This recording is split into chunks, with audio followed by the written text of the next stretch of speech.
Ahora sí, vamos a comenzar. En primer lugar me presento. Mi nombre es Rubén Quispe Cárdenas. Soy egresado de la Facultad de Ingeniería Eléctrica y Electrónica de la UNI. Eh, Egresé en el 2018.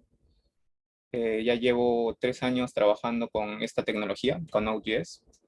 En la etapa de la universidad logré tocar parte de este lenguaje cuando yo mismo practicaba y probaba diferentes temas, sobre todo a nivel de páginas web. Después, cuando egresé, igual seguí con el mundo de la programación, programaba en Python, programaba en JavaScript, algunas cosas también en Java, y actualmente trabajo en Entel, soy coordinador en el área de implementación de transmisiones. Yo me encargo de la parte de calidad, y también la parte de las automatizaciones a nivel de área, ¿no? Por ejemplo, eh, cuando es necesario generar una nueva solución, tanto en la parte de telecomunicaciones, como por ejemplo, no sé, conexión a equipos, routers, switches, etcétera, o también a nivel interno, a nivel de procesos, por ejemplo, generar una plataforma para poder administrar una lista de usuarios, una lista de equipos, o simplemente archivos, un sistema de inventario. Básicamente todo eso se puede realizar con Node.js. En esta clase vamos a avanzar eh, con las definiciones de Node.js, qué es Node.js, para qué sirve, cuándo es bueno utilizar Node.js, cuándo no. Y nada, espero que sea de su agrado. A ver, vamos a ver. Ya, ok. Esta PPT de acá me va a hacer una PPT que encontré en internet, la verdad, porque básicamente la información que encontré acá es concisa y en cierto modo referencial para poder ahondar un poquito en la historia en esta primera clase, ¿no? Ahora, ¿qué es Node.js? Node.js como tal es una tecnología que nos permite utilizar JavaScript, pero del lado del servidor. Ahora, lo que vamos a hacer al finalizar la clase es, yo les voy a pasar una encuesta para que ustedes ahí puedan más o menos ingresar los conocimientos que tengan. Yo tengo unas preguntas que son estratégicas para poder saber más o menos en qué nivel estamos y saber cuál es el estatus, ¿no? Lo que vamos a ver hoy día es parte de definiciones y también les voy a compartir un manual para que puedan instalar Node en sus computadoras, ya sea Windows o Mac. En el caso de que usen Linux, bueno, también es similar al de Mac. Y con esto, en la próxima clase avanzaríamos con la parte de implementar un servidor web dentro de sus máquinas. Se van a dar cuenta que con Node.js implementar eso va a ser ultra sencillo. Con 3, 4 líneas vamos a poder fácilmente generar todo un servicio web. ¿Ok? Ahora, hablando en sí de Node, ¿qué es Node? ¿O en qué se basa? Node.js está basado, bueno, en la parte final que dice JS es de JavaScript, ¿no?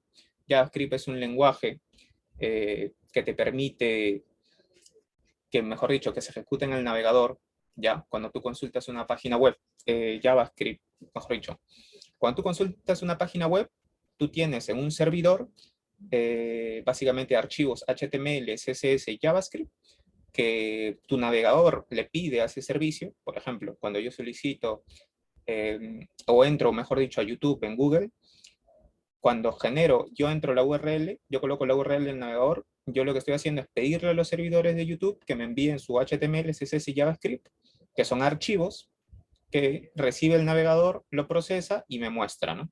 De ahí yo puedo interaccionar, volver a enviar información y recibir, ¿no? Básicamente lo que quiero decir con esto es de que si ustedes ya dominan JavaScript, ya bien sea en ECMAScript 6, en ECMAScript 7 o tal vez TypeScript, ustedes pueden dominar también Node.js, ¿no? ¿Por qué? Porque es similar. Mejor dicho, usan el mismo lenguaje.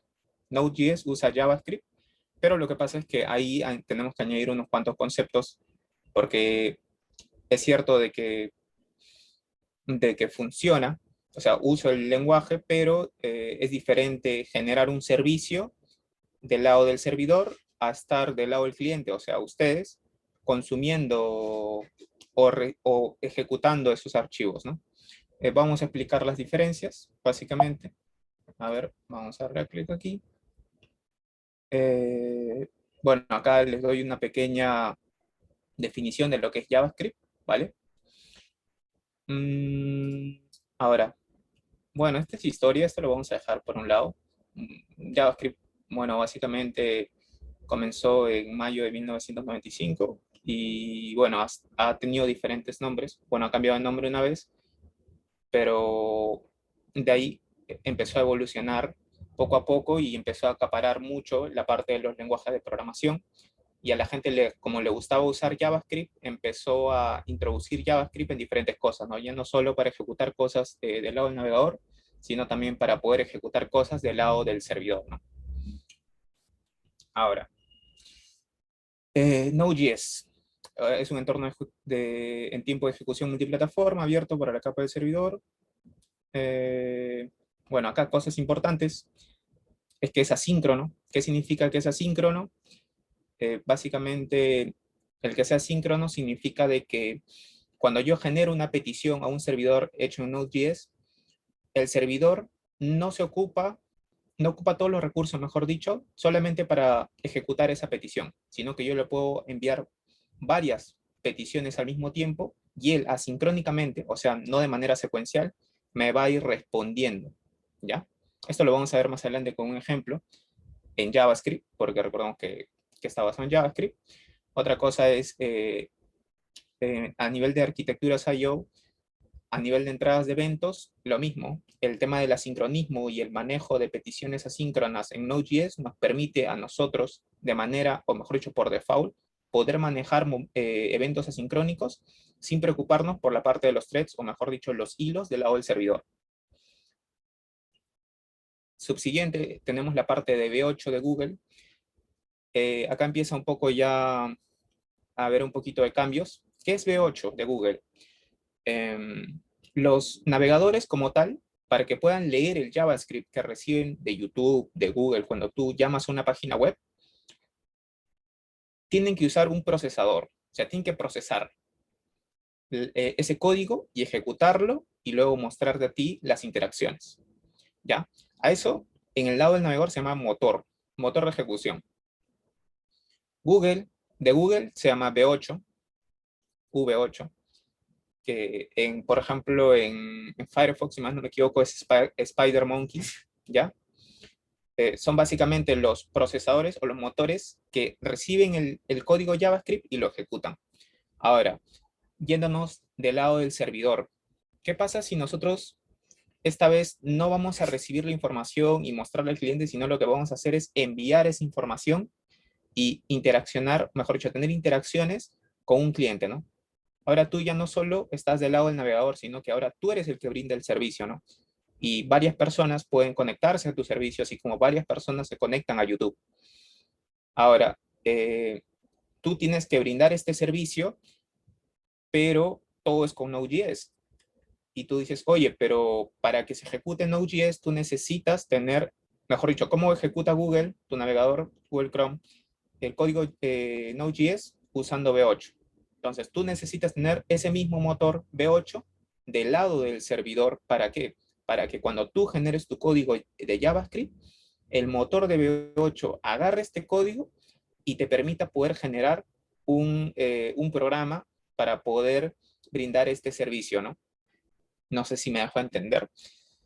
Básicamente, la gente que quería que JavaScript no solamente se ejecute para web, sino que se ejecute en cualquier lado, ya bien sea en Mac, Linux o en Windows, dijo, ¿sabes qué? ¿Qué es lo que nos permite ejecutar JavaScript? V8. Ah, ya, extraigamos V8 de Google, solamente esa partecita, y utilicémoslo dentro de un programa dentro de Node.js. ¿Para qué? Para poder ejecutar JavaScript del lado del servidor.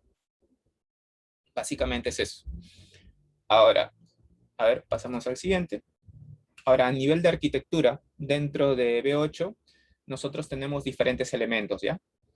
Pues, Chrome con V8 está hecho en C++, ¿ok? Está hecho en C++.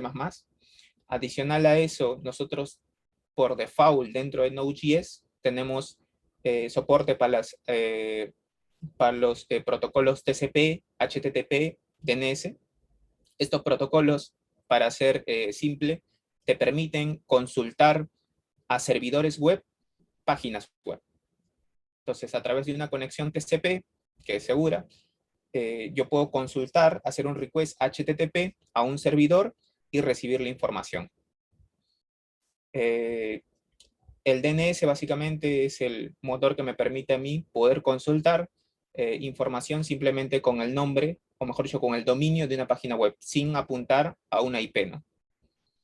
No sé si todos ahí hayan llegado ahí al curso de redes.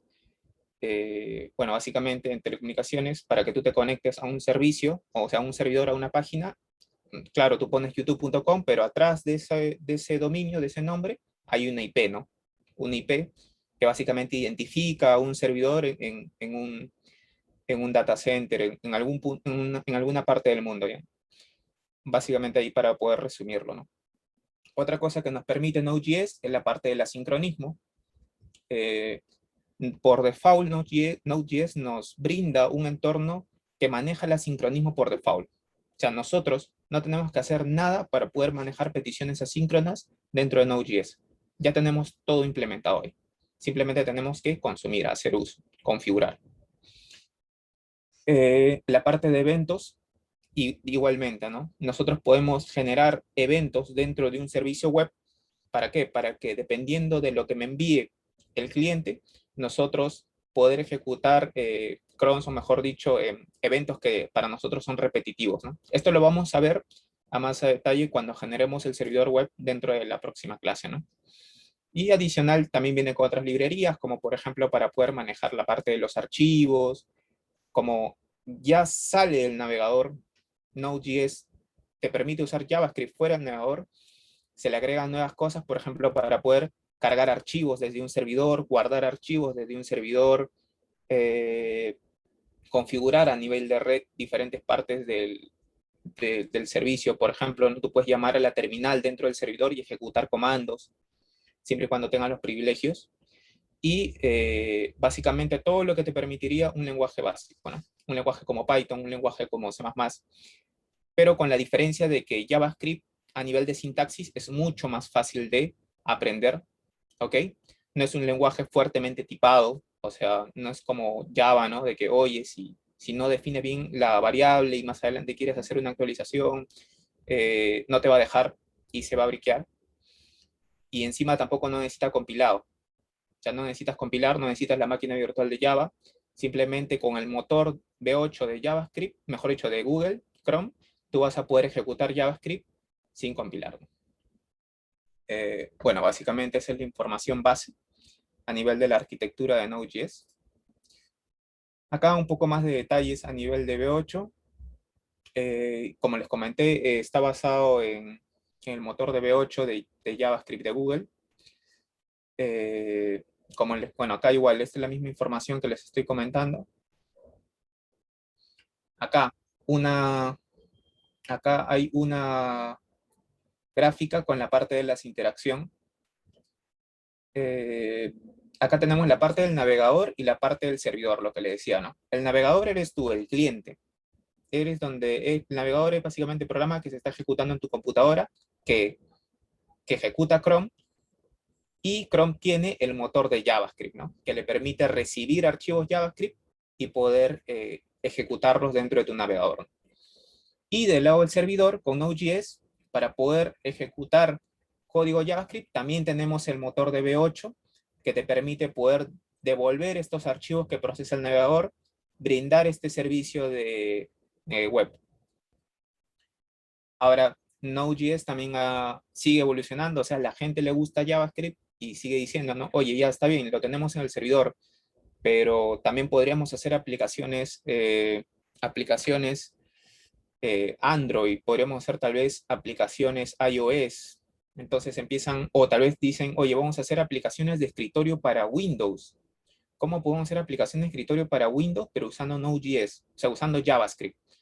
Y empiezan a salir otras tecnologías, ¿no? Como Electron para poder generar aplicaciones de escritorio. Empiezan a salir tecnologías como como React Native, que te permite generar con un mismo código base aplicaciones a nivel de vista, a nivel de layout, que tanto para Android como para iOS, ¿no? Entonces, esto en realidad es una tendencia. JavaScript es uno de los lenguajes más utilizados y, como lo vuelvo a mencionar, el tema de que su sintaxis sea tan flexible permite de que las personas puedan sentirse bien al programar, ¿no? O sea, no tienen una persona que no ha programado nunca y quiere empezar, puede empezar tal vez con Node.js al inicio para que no le resulte tan difícil o ese golpe, ¿no? El contraste a nivel de los lenguajes que son fuertemente tipados como Java o C++, ¿no? ¿Ok? Adicional a esto, cosas importantes también que se tienen que mencionar de Node, es que Node.js solamente maneja un hilo, que es este hilo básicamente. A ver, lo explico ahí en pocas palabras. Tú cuando tienes un programa ejecutando en un servidor, eso que ocupa memoria, ocupa un espacio en memoria, eh, tiene conexión aparte de los archivos de lectura. Esto de ahí en realidad es identificado por un proceso, ¿ya? Un proceso. Entonces, tu programa ahorita de, no sé, de Zoom, actualmente tiene un proceso que lo identifica. Este proceso contiene espacio y memoria, tiene diferentes recursos de la máquina que le permiten ejecutarse. Ahora, vamos a ir escalando un poco. Ahora, yo tengo un proceso. Ahora, este programa también podría decir, oye, ¿sabes qué? Voy a brindar un servicio web. ¿Y cómo yo brindo un servicio web? ¿Cómo yo me conecto a esa IP? Ahí entra la parte de los protocolos que se mencionaron anteriormente, el de TCP y HTTP, ¿ya? Estos protocolos básicamente son utilizados para que un proceso, o sea, un programa asociado a una IP y a un puerto en específico como identificador, me permitan a mí generar un socket. Un socket es ese conjunto, un socket es el conjunto del programa, la IP y el puerto, todo eso es un socket, eh, que me permite a mí poder conectarme a ese programa de manera remota. ¿Ya? Entonces, todo este proceso en sí se maneja en un hilo, ¿ya? Un hilo. Todo este proceso asociado al socket es un hilo, ¿ya? Un hilo, por eso se dice hilo de ejecución, un thread, ¿ya? Entonces, yo tengo todo mi programa de Node.js corriendo en un proceso que tiene un socket, que tiene una IP y un puerto en específico que le permite a cualquiera poder conectarse, siempre y cuando tenga conectividad, poder conectarse a ese servicio, ¿no? Así como tú te conectas a YouTube, así como tú te conectas a Google, ¿ya? Lo estoy tratando de digerirlo más para que no sea difícil de entender. ¿Y qué es la peculiaridad con esto? De que, por ejemplo, ¿no? De que cuando yo me conecto a un servicio, en realidad, ¿qué es lo que está pasando? Yo estoy haciendo consultas a ese servicio y me estoy conectando a ese proceso. O sea, me estoy conectando a ese hilo de ejecución que tiene. Vale. Ya, pero si tiene solamente una petición, no hay ningún problema. ¿Qué pasaría si yo tengo 100 peticiones, ¿no? 1000 peticiones que están consumiendo, que están queriendo acceder a mi proceso, a mi página web, con mi IP y mi puerto? ¿Qué es lo que ocurre acá? Que en otros lenguajes yo tengo que definir para esos nuevas conexiones, nuevas peticiones, nuevos hilos de ejecución. ¿Para qué? Para que puedan conectarse al proceso. Entonces yo tengo un proceso que, además de generar el servicio y todo, tengo que manejar la parte de los threads, de los hilos de ejecución que tiene mi programa. ¿Para qué? Para poder manejar este tema del socket y las conexiones de los clientes con el servidor. Ahora, Node.js, todo este tema ya te lo da servido. ¿Por qué? Porque Node.js solamente usa un hilo, ¿ya? Node.js solamente usa un hilo. Y con ese hilo puede responder N peticiones asíncronas. ¿Vale? ¿Cómo hace esto? Básicamente, atrás de Node.js existe toda una arquitectura con una parte que son los call stack, el event loop de Node.js, que te permite poder manejar todas estas peticiones simultáneamente, de manera asíncrona. ¿Qué significa asíncrona? De que dependiendo de la conexión, de que, no sé, me conecto yo, le devuelvo la información de la página, luego llega otra persona, le devuelvo también la información de la página y así N interacciones, ¿no?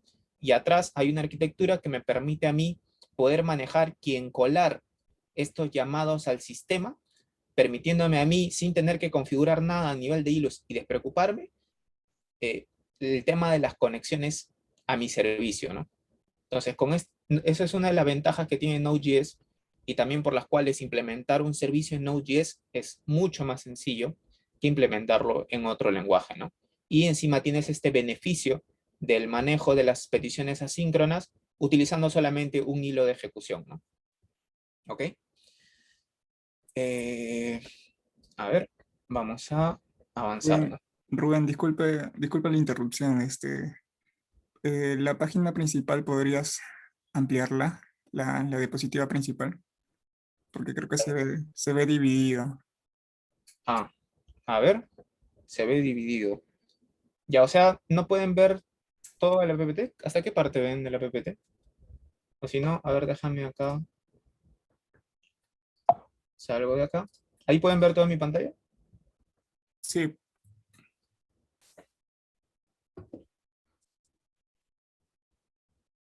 La verdad, no voy a intentar. Disculpe, Rubén, lo que se refiere es de que no está en pantalla completa la PPT principal, la que está en exposición. A eso se refiere. No está en pantalla completa. Sí.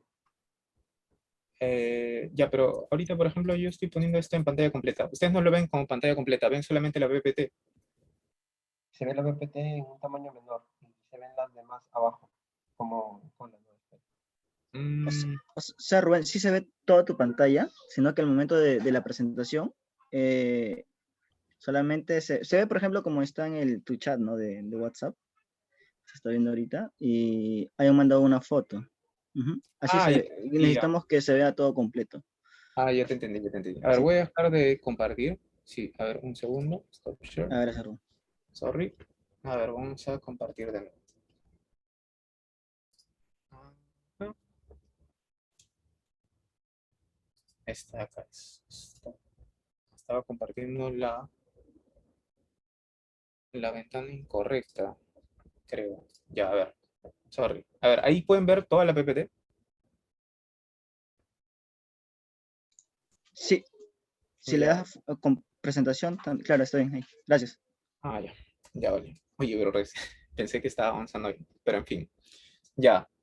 Voy a repetir esta parte. Lo que les decía era de que, de nuevo, ¿no? El tema del proceso que está asociado a una IP, un puerto, que es un socket, que en realidad todo eso se convertiría en un hilo de un servicio, ¿no? Un hilo de ejecución que me permita a mí conectarme a ese servicio. En Node.js solamente es con uno, ¿ya? Con un hilo puedo manejar N peticiones, ¿ya? Y no me tengo que preocupar adicionalmente por manejar este tema de las consultas asíncronas dentro de mi servicio. Eh, bueno, acá básicamente se coloca una consulta que dice, ¿no? La primera duda que ocurre es, ¿qué sucede si ese hilo se pone a realizar una tarea que lleva X tiempo y queda bloqueado, ¿no? Esa es una buena pregunta y la respuesta es que Node.js gestiona todas sus tareas de forma asíncrona. Es lo que les decía, ¿no? De que al final, bueno, es que esto ya lo tengo que explicar con otra gráfica, Node.js tiene atrás todo un sistema, toda una arquitectura, todo un flujo que se llama el Event Loop de Node.js que nos permite a nosotros poder manejar toda la parte del asincronismo, ¿no? Y que ese hilo no se bloquee cuando hay una petición. A ver, vamos a ver. Node.js y tareas asíncronas, ¿no? Ya. Ahora, les expliqué básicamente qué es lo que ocurre con el único hilo, ¿no?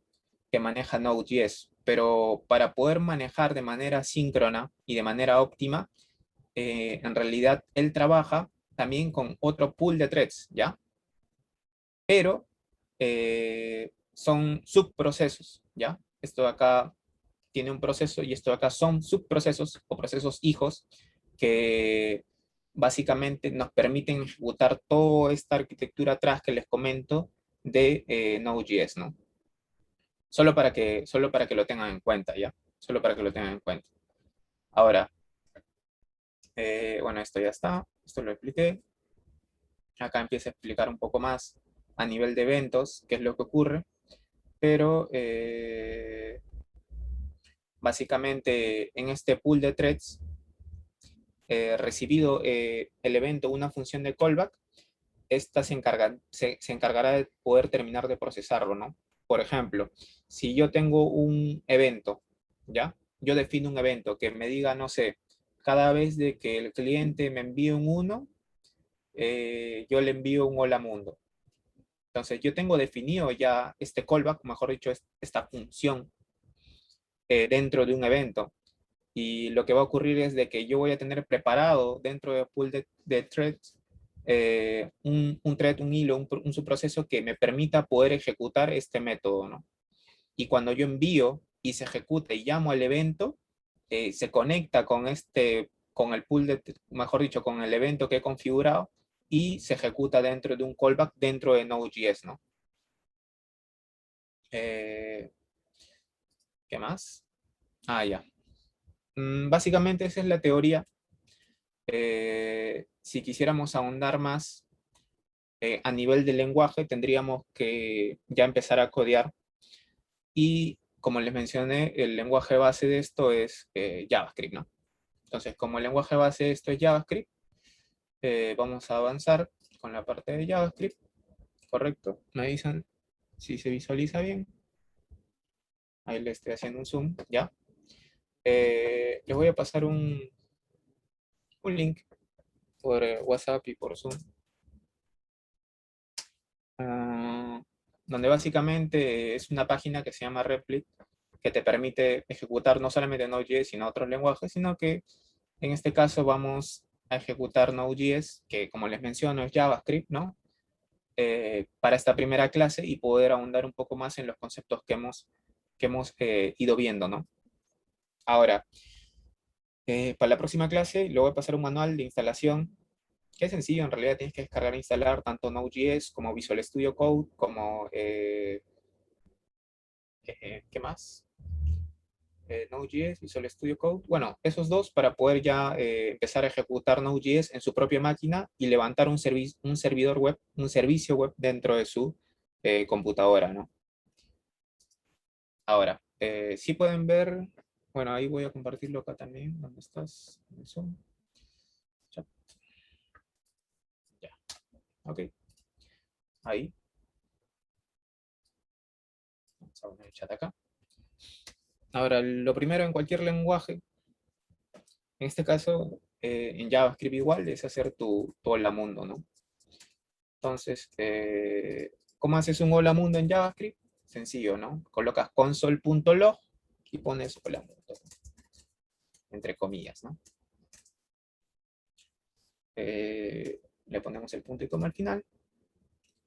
Y este sería tu primer hola mundo en Node.js, ¿no? Que es igual que hacerlo en JavaScript, ¿no? Y vamos a ahondar poco a poco ahora en la parte de los conceptos. Un segundo.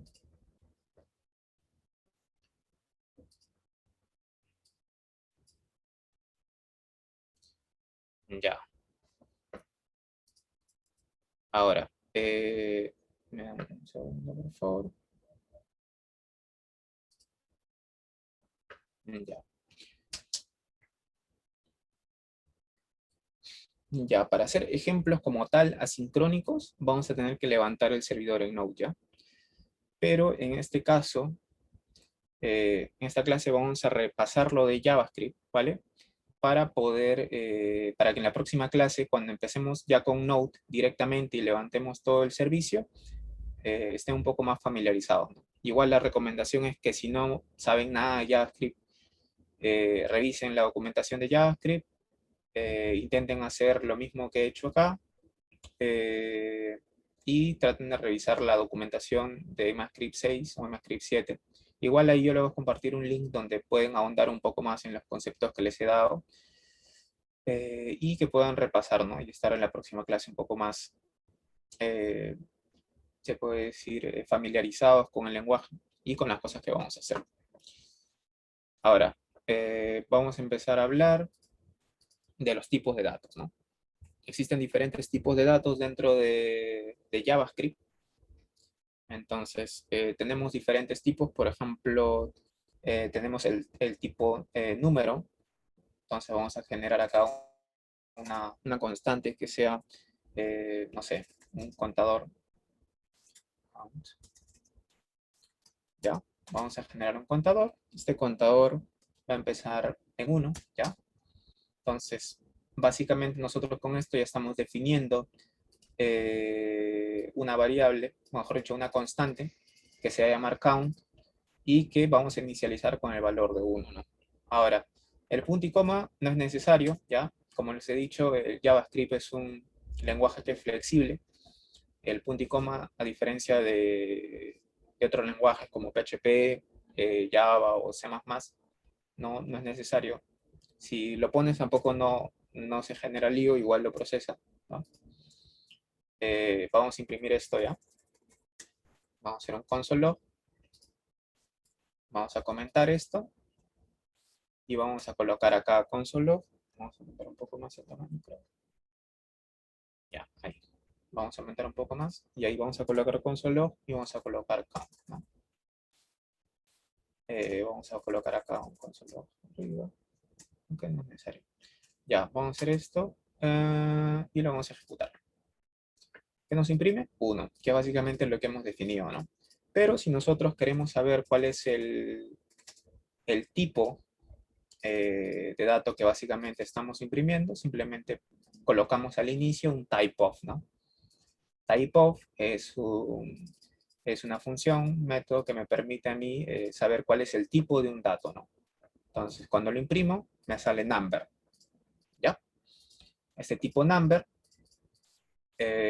así como les dije, identifica tanto a los números enteros como a los números reales, ¿no? Ahora, podemos seguir avanzando. Ahora, cuando nosotros queremos definir una constante, lo definimos como lo acabo de colocar, como un const, pero también podemos definir una variable, ¿no? ¿Cómo define una variable? Con let. Entonces vamos a definir acá otra variable que vamos a decir máximo, ¿ya? O mejor dicho, lo hacemos al revés. El máximo, y el máximo lo vamos a poner 15, ¿ya? Y acá a la variable vamos a ponerle que se llama count, que va a ser el contador que va a ir avanzando y va a inicializar en 1, ¿no? ¿Cuál es la diferencia entre estos dos? Que const define una constante y let define una variable, ¿no? Ahora, si ya saben JavaScript, saben que existe otra forma también, que es la forma que existía antes de que existiera const y let, que es var, que básicamente es una forma de definir una variable, pero de manera global, ¿ya? Global var, ¿ya? Esta variable global, ¿ya? Que lo vamos a definir como 17. Ahora, esto, JavaScript también lo recibe, lo procesa y todo, pero la recomendación es que no se use, o se use con cuidado. ¿Por qué? Porque básicamente esta variable global define esta variable para todos los scopes de nuestro programa, ¿no? ¿Qué es un scope? Por ejemplo, el alcance que tiene nuestro programa, por ejemplo, cuando nosotros definimos una función que sea, no sé, prueba, ¿ya? Se define una función de esta forma. Esta función que se llama prueba, acá yo puedo empezar a definir dentro de esta función constantes, ¿no? Constantes variables, ¿no? Entonces acá puedo definir otra que sea max2 igual a 3, nada más. Lo único que hace esta función es definir esto, ¿no? Pero, ¿qué es lo que pasa? ¿Qué es lo que pasa? De que si yo quiero acceder a este valor de max2 una vez que ejecuto la función, ¿no? O sea, acá simplemente definió la función y acá la ejecuto. O sea, llega a esta línea, ejecuta esta función de acá. Tu lógica sería de que, oye, bueno, esta función lo que hace es, me crea la constante, me define la constante max2. Y después de esta función, lo que puedo hacer, ¿qué cosa es? Es imprimir, ¿no? Ahora imprimo, después de que ejecute la función, imprimo max2. Max2, ¿ya? ¿Esto funcionará o no funcionará? Vamos a verlo. ¿Y qué es lo que me bota? Me bota un error. Vamos a archivar un poquito esto. Sí, para la izquierda. Ya, acá me sale que max2 is not defined, ¿no? ¿Por qué? Porque no está definido. ¿Por qué? Porque cuando yo genero una función, esa función en realidad genera otro espacio en memoria con la definición y me genera un scope, pero de un nivel mucho más inferior, ¿no? Entonces, yo puedo tener mi programa principal y dentro de mi programa puedo tener otras funciones que básicamente serían otros programas chiquitos, ¿no? Así para que se entienda más. Pero el programa grande sabe todo lo que se ha definido de un inicio, pero los programas chiquitos generan un scope inferior. Entonces, si el programa general, mejor dicho, el programa que yo estoy sacando acá de ejecución, no le defino la variable max2, no va a saber que existe. Esto de acá, esta variable solamente está en el alcance de la función prueba, ¿no? Si quiero usarlo en otro lado, no voy a poder utilizarlo. ¿Por qué? Porque solamente para la función prueba existe esta variable, ¿no?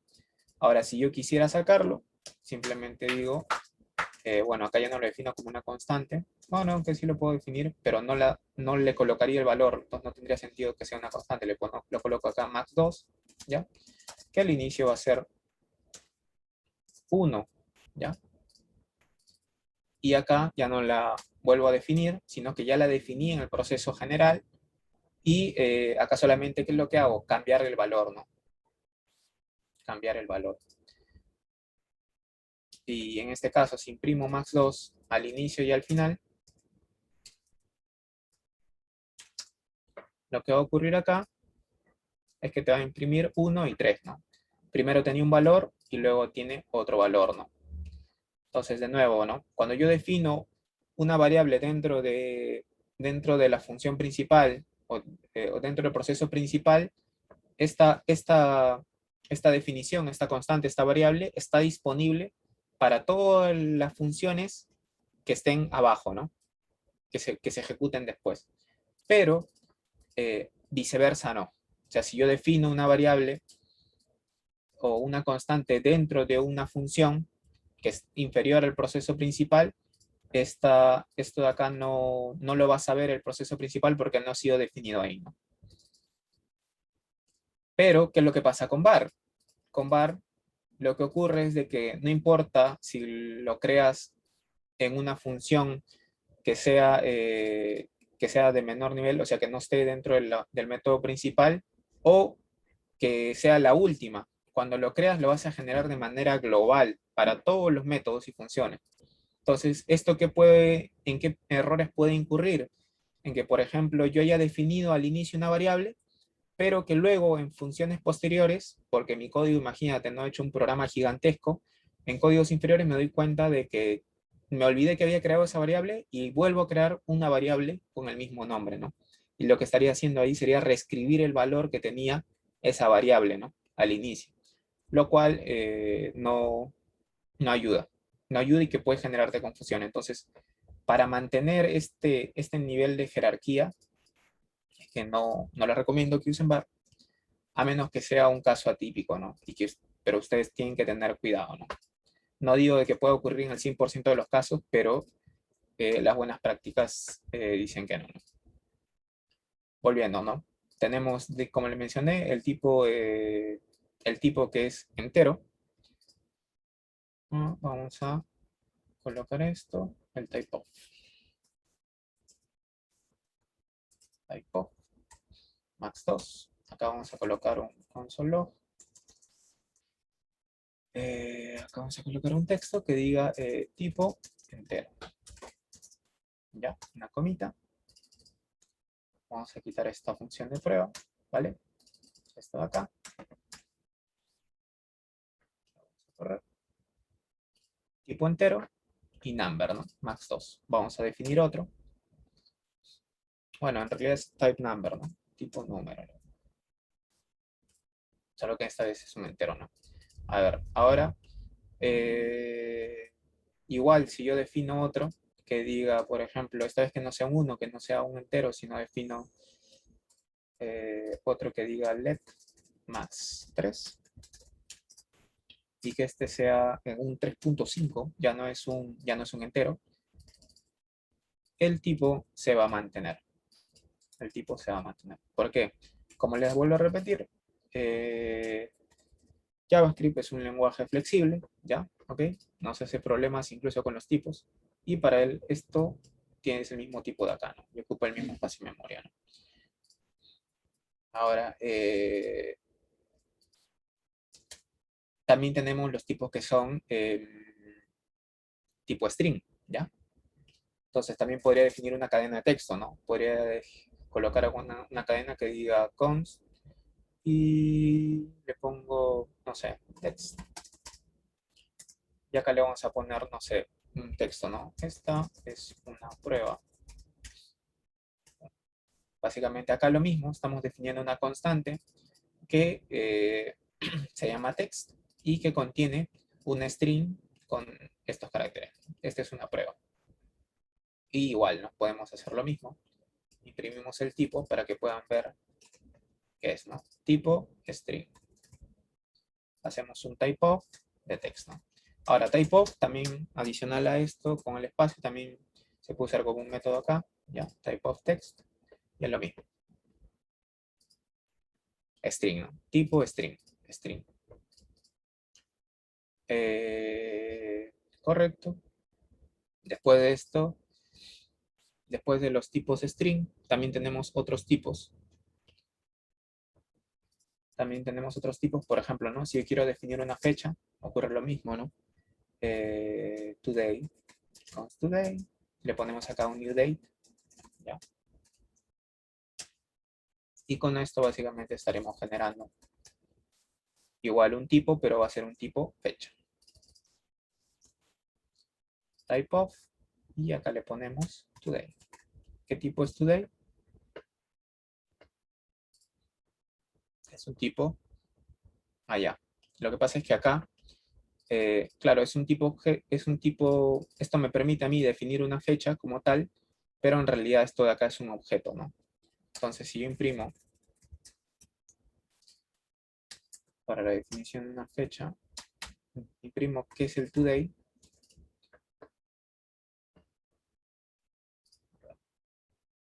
y me imprime esto, ¿no?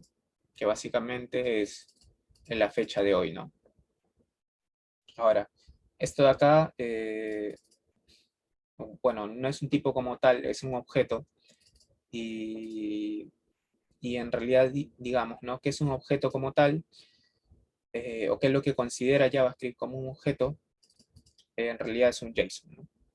Todo objeto en JavaScript es un JSON, ¿no? Esa es otra de las peculiaridades que tiene JavaScript. Si alguno ha tocado otros lenguajes de programación, se van a dar cuenta de que la base de estructura que utilizan otros lenguajes es distinta a la de JavaScript, porque JavaScript utiliza como estructura base a los objetos, ¿no? Y ese objeto es un JSON, ¿no? Es un JSON. ¿Y qué beneficios tiene de que sea un JSON? De que en las interacciones que ocurren entre el cliente y el servidor en una arquitectura REST, que es común, ¿no? Cuando tú haces un llamas a una página web, estás haciendo un GET, ¿no? Dentro del protocolo HTTP, que básicamente te devuelve la información, los archivos, pero si tú tienes un API, te devolvería un JSON, ¿no? Entonces, este JSON, que es un tipo de formato muy utilizado a nivel de servicios web, y encima que JavaScript lo tiene como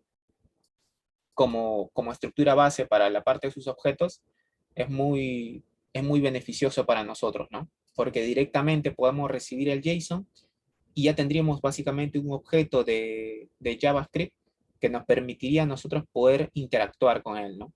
Poder modificarlo, ¿no? Ahora, viendo esto, vamos a hacer un objeto.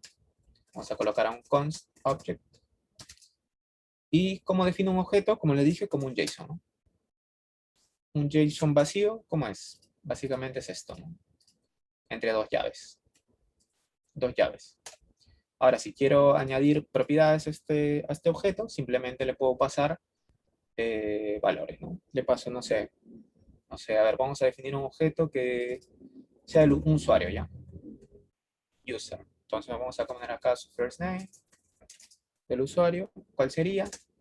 Sería, no sé, Rubén. ¿Ya? Su last name, su apellido sería Gispe, ¿no? Ahora, acá, ¿por qué me resalta esto? Porque para poder separar propiedades dentro de un JSON, tengo que utilizar las comas, ¿no? Ahora, dentro de este JSON, como tal, al ser un objeto de JavaScript, también podría definir funciones, ¿ya? Ahora, acá ya es donde empieza a cambiar, ¿no? Un JSON puede ser un objeto de JavaScript, pero no todo objeto de JavaScript puede ser un JSON. ¿Por qué? Porque lo utiliza como base, pero JSON es simplemente una estructura, un tipo de formato, ¿ya? Que se utiliza para poder compartir información, ¿no? Entonces, esto de acá es un JSON, contiene información básico de JSON, que es un clave valor. Yo tengo un nombre y tengo un valor asociado, ¿no? También podría ser números, otro tipo de datos, que sería, por ejemplo, no sé, y lo voy a poner acá, contador, o years, ¿ya? O year. Le ponemos qué año estamos, 2021, ¿no? Igual entraría dentro de un JSON, ¿ya? Correcto.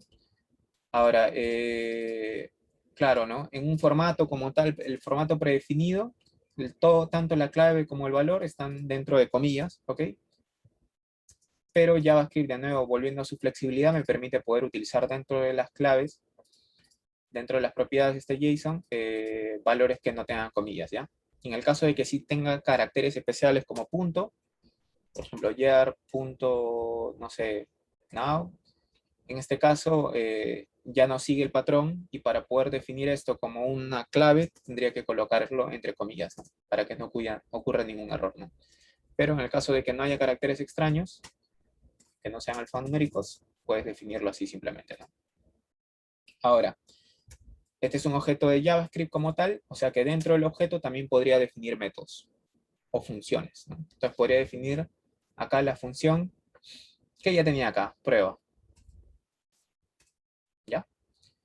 Otra cosa con JavaScript, por ejemplo, es de que, por ejemplo, si yo ya tengo algo que está definido, ¿ya? Si yo tengo algo que está definido, yo simplemente puedo en un JSON, mejor dicho, en un objeto de JavaScript, hacer referencia al mismo, solamente colocando el nombre, ¿no? Por ejemplo, quiero colocar el valor de max2, no es necesario colocar max2 y dos puntos max2. ¿Por qué? Porque al final lo que va a hacer es definir como el nombre de la variable a la clave y va a ser dos puntos el valor 1, ¿no? O en este caso, bueno, es 1, ¿no? Porque la función prueba no se está ejecutando. Si yo quiero imprimir esto, simplemente console. Puedo usar comillas simples o comillas dobles. User, ¿no? Y le pasamos acá el user. Lo ejecutamos. Run.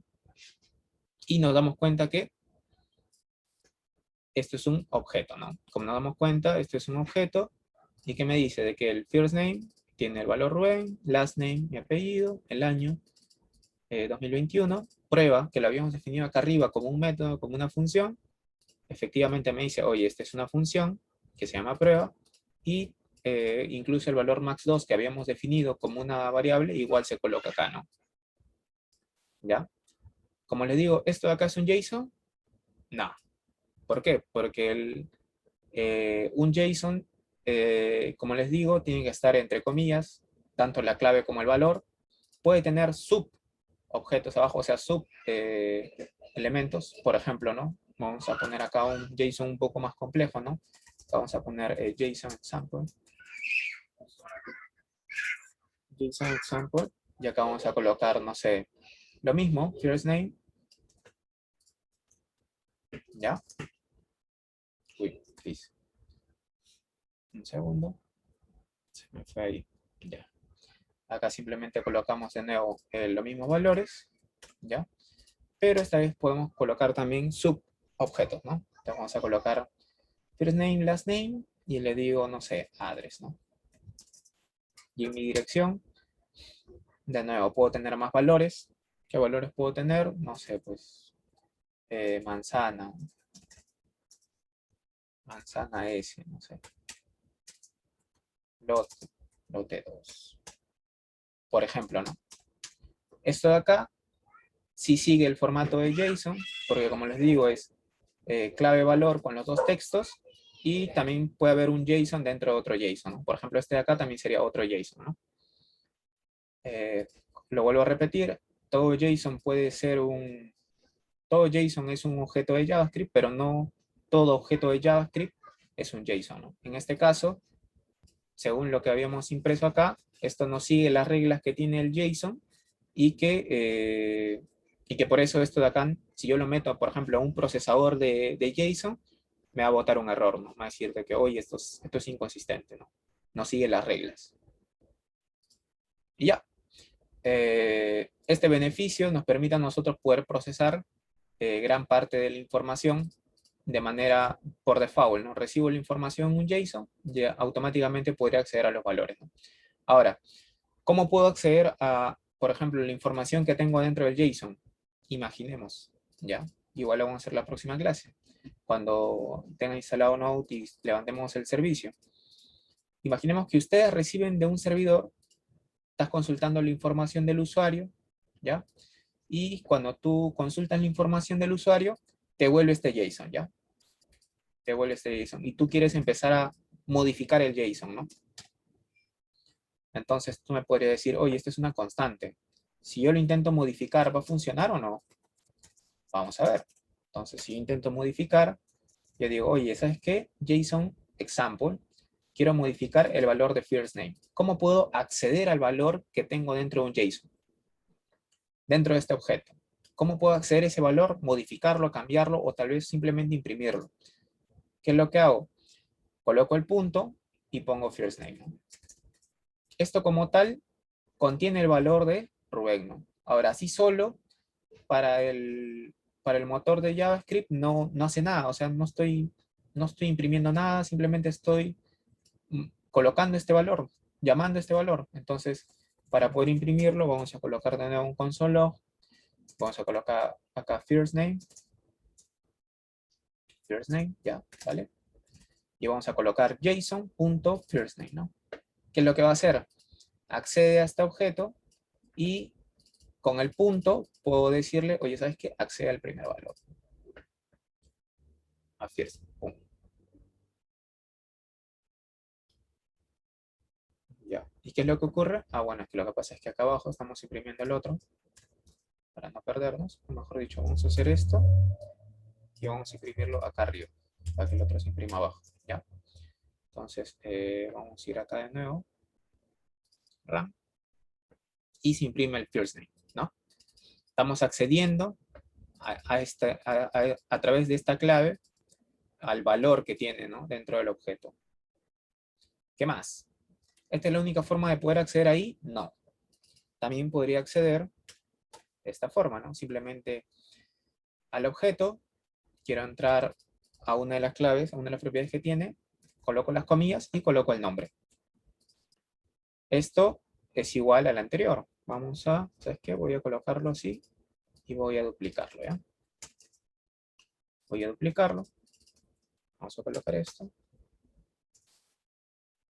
Vamos a usar esto, ¿ya? Colocando esto como tal, también estaría llamando a la misma propiedad. Vamos a darle RAM y nos damos cuenta que llama first name, Rubén, ¿no? Es lo mismo, ¿ya? Ok. Y tú me dirás, oye, pero si son lo mismo, ¿por qué existen esas dos formas? ¿Por qué? Porque si te das cuenta, acá lo que yo le paso simplemente es un word, es una palabra, ¿no? Pero en el caso de que yo te decía de que tenga caracteres extraños, si yo intentara colocar acá caracteres extraños, esto rompería la sintaxis de mi código en JavaScript, ¿no? Por ejemplo, no ponte de que first name tenga adentro por ahí, tenga un punto. Entonces, si coloco un punto, esto en teoría me diría, ¿no? Oye, ¿sabes qué? de este objeto, quiero acceder a esta propiedad, uy, encuentro un punto, por ejemplo, acá, first.name, dice, ah, no, el código cambia, ¿no? La interpretación es la siguiente, ¿no? Tengo el objeto JSON example, quiero acceder a la propiedad first, y dentro de first, que es un objeto también, quiero acceder a la propiedad name, ¿no? Entonces, esto de acá no es correcto, ¿no? Entonces, por más que esto tenga acá un punto, esto no va a ejecutarse correctamente, ¿no? Le doy run y me va a salir un error. ¿Qué error me sale? Dice, cannot read property name of undefined, ¿no? ¿Qué es lo que ocurre? De que básicamente acá me dice JSON first name. ¿Qué ocurre? De que está buscando dentro del objeto de JSON la propiedad first. ¿Existe first? No existe. Existe first.name, que es distinto. Entonces, como esto no existe, es un undefined, es un tipo indefinido, ¿no? Que es un tipo que existe dentro de JavaScript, ¿no? Y dentro de un undefined no puede haber un name, bueno, o sea, no es un objeto, no es un name. Por eso es que te genera este error. Ahora, si yo quisiera acceder a esta variable, ¿qué es lo que hago? Simplemente coloco acá first.name de la segunda forma, ¿no? Coloco el nombre del objeto entre corchetes y dentro de los corchetes coloco la propiedad tal como está dentro de la clave, ¿no? Dentro de la propiedad con el punto, ¿no? Pero como esto lo estoy pasando como un texto, no habría ningún problema, ¿no? Acá lo he regresado. Si nos damos cuenta, esto no está definido, ¿no? Entonces, ¿qué es lo que nos va a volver? Un undefined, ¿no? Le doy un run. ¿Qué es lo que ocurre? First name, undefined. ¿Por qué? Porque la propiedad a la cual estoy queriendo acceder dentro del objeto no existe, no está definida. Y en el segundo caso, sí logra acceder, ¿no? Sí logra acceder. Ya, básicamente esto.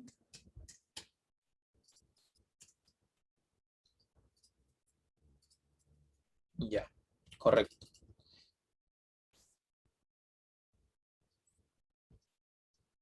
Ya, sigamos.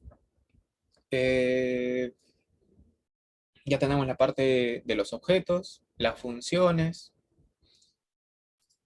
A ver, acá en las funciones, en los métodos, por ejemplo, esta función prueba, vamos a ver el retorno de los valores, ¿no? Entonces tú, acá ya recibiste los datos del usuario y los imprimiste, sabes cómo acceder a ellos, ¿no? Puedes devolverlo tal vez o mostrarlo dentro de tu vista de tu página web, ¿no? O ejecutar un proceso en segundo plano, ¿no? Que recibe esta información y le envía un correíto al usuario, etcétera. Ya sabes cómo acceder, ¿no? A la información que tienes. Si quieres modificarlo, se hace de la misma forma, simplemente llamas, ¿no? Hace referencia acá a lo que quieres actualizar. Por ejemplo, JSON example.firstName, en este caso no existe, existe con el punto. Entonces, como no existe, acá lo vamos a definir, ¿no? ¿Cómo lo defino? Simplemente le paso el valor que quiero, ¿no? True. Si le doy true, subo, le doy run, nos damos cuenta que ¿qué es lo que ocurre? First name, true. Bueno, acá vamos a actualizar esto para que no se vea mal. Vamos a colocarle un punto porque acá estamos llamando a first name. Y acá first name, ¿no? Acá lo imprime y si nos damos cuenta, ahora nosotros hemos añadido una nueva propiedad que se llama first name dentro de true. No, dentro de JSON example con el valor de true. Si imprimimos nosotros nuestro objeto JSON example, antes y después, JSON example. En el caso de que yo quisiera actualizar, de nuevo, una propiedad que tenga caracteres especiales, caracteres raros como el punto, que no es alfanumérico, se tiene que hacer de esta forma, ¿no? Igual, JSON example, hago referencia a la propiedad y simplemente le asigno un valor, ¿no? Si ejecutamos esto, le damos run, volvemos, y ¿qué es lo que ocurre? Mira, acá al inicio tengo esta información, y ahora acá tengo el first name como true, ¿no? Este es un ejemplo nomás. Entonces tú puedes recibir la información de un usuario, de una API tal, procesarla, tienes el JSON, con el JSON puedes actualizar el JSON, actualizar los valores, borrar valores también. Si yo quisiera borrar un valor, también sencillo, lo que hago es JSON, example, punto, no sé, quiero borrar last name, ¿no? Para borrar esto, simplemente le pongo un delete. Delete al inicio, delete JSON.example, y lo que va a hacer es eliminar esta propiedad dentro del objeto. Vamos a verlo. Vamos a ejecutar run. ¿Y qué es lo que ocurrió acá? Si nos damos cuenta, acá existía lastName y en la segunda impresión ya no existe lastName, ¿no? Entonces, ahorita hemos visto, recibes un objeto, puedes actualizarlo, puedes borrarlo, puedes crear uno nuevo, puedes modificar uno anterior, como en este caso, ¿no? Ahora, ya hemos actualizado un objeto, que, usando tanto la notación del punto como la notación de los corchetes, ¿vale? ¿Qué más? ¿Qué más? ¿Qué más? Bueno, a nivel de funciones como tal, vamos a ahondar un poquito más en esto, ¿ya? Esto es la base, ¿ah? Esto es la base. Al final, la idea es que esto ustedes lo refuercen leyendo la documentación de Node.js, viendo pruebas. Hay un montón de ejemplos de código de JavaScript en YouTube o en otras plataformas. Y yo les recomiendo que ahonden en esa información, ¿ya? Para que puedan entrar a la próxima clase de Node con un poquito más de ventaja, un poco más de confianza, ¿no? Si al final en la próxima clase ustedes intentan aprender JavaScript con estos nuevos conceptos de Node.js, en realidad le va a costar mucho más, le va a costar mucho más y no, la verdad no se los recomiendo, no se los recomiendo porque van a volar. Primero porque no van a entender la sintaxis y segundo porque cuando yo le empiece a explicar los conceptos ustedes van a estar más preocupados en la sintaxis que en básicamente entender cuál es la diferencia entre ejecutar JavaScript del lado del navegador con ejecutar Node.js, ¿no? Ya. Avanzamos con las funciones. Si yo tengo las funciones, en este caso, la función que habíamos definido acá arriba, solamente me definía una variable, me la actualizaba, ¿no? Ahora vamos a hacer más cosas, ¿no? Vamos a hacer más cosas. Vamos a decir lo siguiente, ¿no? Vamos a definir una función. Esta función se va a llamar, no sé, prueba 2, ¿correcto? Prueba 2. Ahora esta función como tal, ¿qué es lo que va a hacer? Va a recibir esto va a recibir un máximo ya. Esta función va a recibir un máximo. Como nos damos cuenta, de nuevo, volviendo a la sintaxis, solamente le tengo que pasar el nombre de la variable o constante. No tengo que decirle qué tipo es a la función como tal para poder ejecutarla. De nuevo, JavaScript es muy flexible. Le da igual el tipo. Igual lo va a procesar. Siempre y cuando la sintaxis sea correcta, ¿no? Ahora. Ya. Ahora. Esta función va a recibir un máximo y lo que va a definir es un contador, ¿ya? Count igual a 1, que no entra en conflicto con el count de arriba. ¿Por qué? Porque esto está dentro de una función y está en otro alcance, ¿no? O sea, para esta función existe la variable de arriba, pero cuando la defino, esta definición está en este scope de acá, en este alcance de prueba 2. Defino esto y lo que hago simplemente es un for, ¿no? Cosas sencillas. For, y le digo, ¿sabes qué? Acabo de definir una variable i, punto y coma, tanto que i sea menor que ¿cuánto? Que el máximo, y que sea un i más más. ¿Qué significa esto, no? Acá con el for, este for es una iteración, ¿ya? Se llama en sí, todo este tema del for, if, como tal, se llaman estructuras de control, ¿ya? For es una estructura de control. Lo que estamos diciendo acá es, vamos a definir una variable i, que i va a ser menor a máximo, y esto se va a iterar hasta que esta regla se siga cumpliendo, de que i sea menor a máximo, y en cada iteración va a ir aumentando uno en uno, ¿no? Y más más. Básicamente acá lo que vamos a hacer es imprimir count, ¿ya? Count, ¿ya? Imprimimos count, y me va a imprimir desde el 1 hasta 1 menos que el máximo, ¿no? Si queremos que ese esté el máximo, simplemente le ponemos menor o igual, ¿no? Ya, hacemos esto, solamente hasta acá, y para poder llamar a la función, simplemente prueba 2. Acá le hemos definido la función, hemos definido qué es lo que va a hacer este subproceso, esta tareita, ¿ya? Pero acá nosotros le estamos ejecutando, la estamos llamando, ¿no? Una vez que ya la hemos definido, ya sabemos qué es lo que hace, acá le decimos, acá yo la llamo, ¿no? Ahora, imaginemos este caso, ¿no? De que, oye, no le paso una variable, puedo pasarle una variable por defecto, que va a ser, no sé, 5, ¿ya? Entonces, llama a prueba, prueba en teoría debería recibir el número máximo, pero como no lo recibe, la función lo sabe y dice, ah, ya, no lo recibo, por default ponle 5, ¿ya? Entonces, vamos a ejecutarlo. Vamos a ver qué ocurre.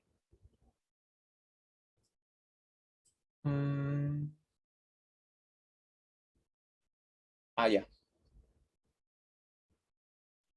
Ya, lo que ocurre acá, a ver un segundito. Este es prueba 2. Se llama prueba. Let count. Número máximo. Bueno, acá vamos a imprimir i. ¿Ya? Y es el que está iterando, ¿ya? Acá yo he definido el count, pero bueno, básicamente es el i, ¿no? Ahora, esto no necesariamente se puede llamar i, puede llamarse count. ¿Ya? Y le ponemos count acá. Count. ¿Ya? Prueba 2, max igual a 5. A ver, run. Igual no se ejecuta. A ver, ¿por qué? ¿Por qué no se está ejecutando? Vamos a pasarle un valor.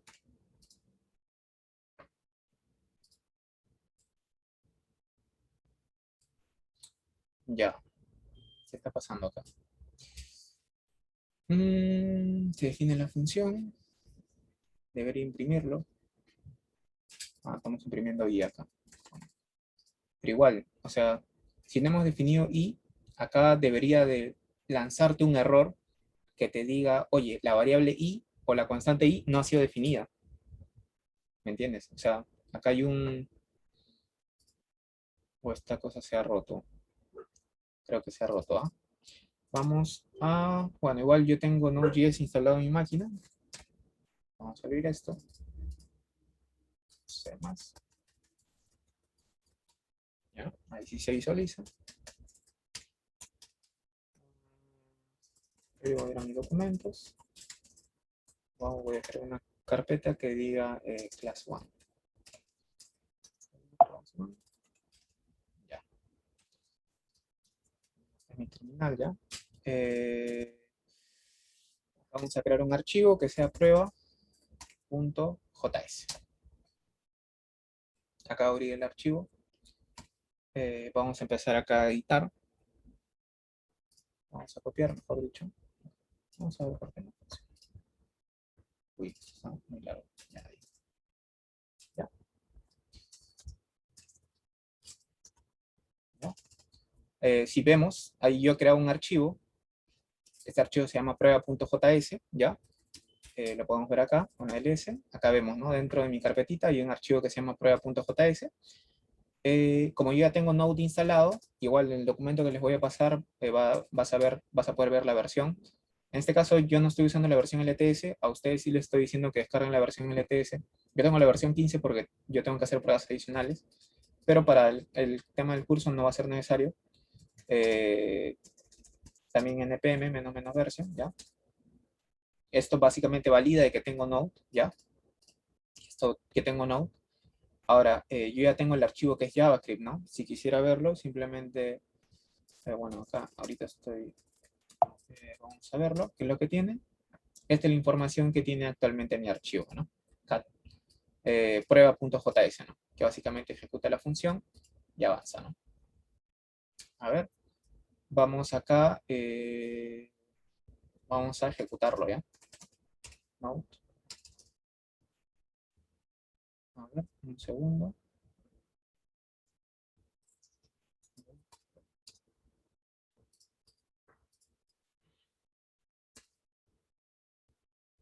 Ya. Ujú. Con más. A ver, deme un segundito, por favor. ¿Qué está pasando?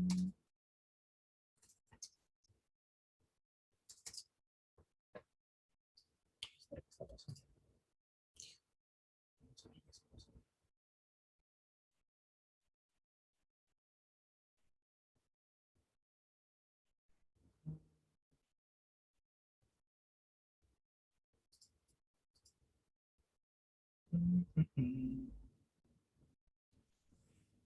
Ya, esto no se está ejecutando, creo que no es un buen ejemplo. Rubén, disculpa. ¿Sí?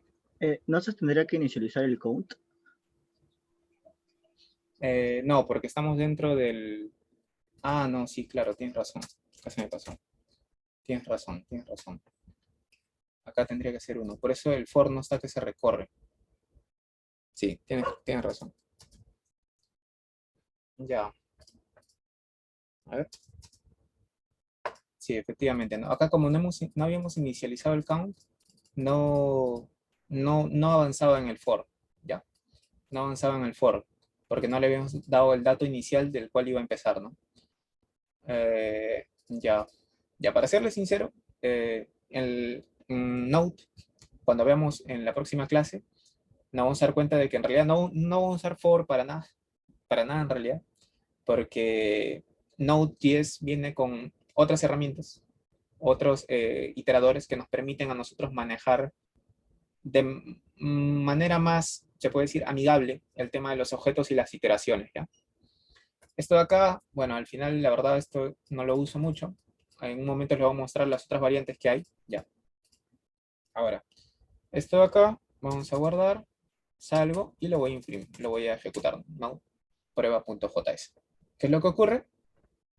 Lo imprime, del 1 al 5, ¿vale? Lo imprime, que es básicamente lo que habíamos visto, ¿no? Prueba, le pasamos acá el número 6, ¿no? Y lo que hace es, como le paso el 6, imprime, ¿no? Count es menor, espera, disculpa, quiero sacarlo, ya.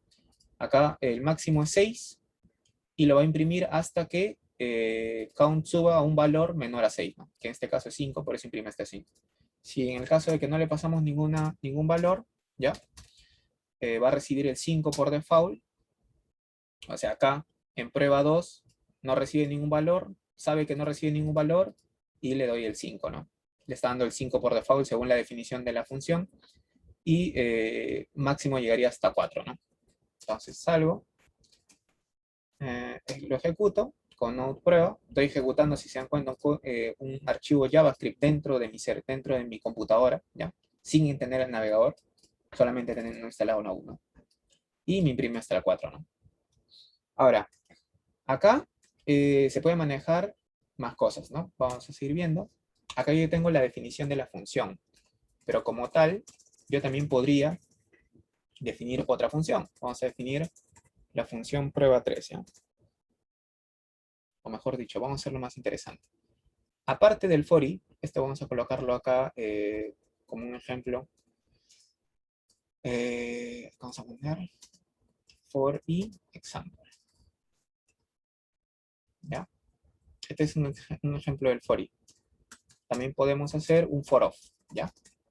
Oye, ¿y cuándo se usa un for of? ¿Cuándo se usa un for of? Cuando esta vez quiero iterar, pero quiero iterar alrededor de un objeto, ¿ya?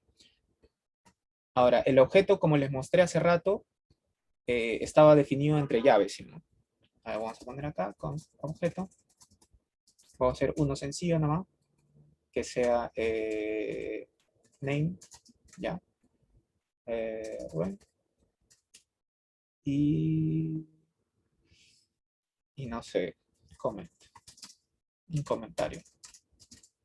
Y el comentario sea objeto 1, ¿ya? Este es 1, ¿ya? Pero también yo podría definir un objeto como un arreglo de estos objetos de acá, ¿ya? Entonces, const,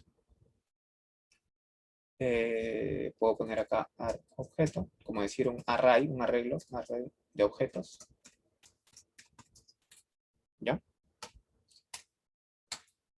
Ahora, JSON también, este arreglo de objetos también lo define como base, ¿ya? O sea, así como vimos en el otro ejemplo, acá, que esto era un JSON, si yo tuviera un arreglo de estos objetos, también sería un JSON, ¿no? O sea, un ejemplo así sencillito, no más rápido.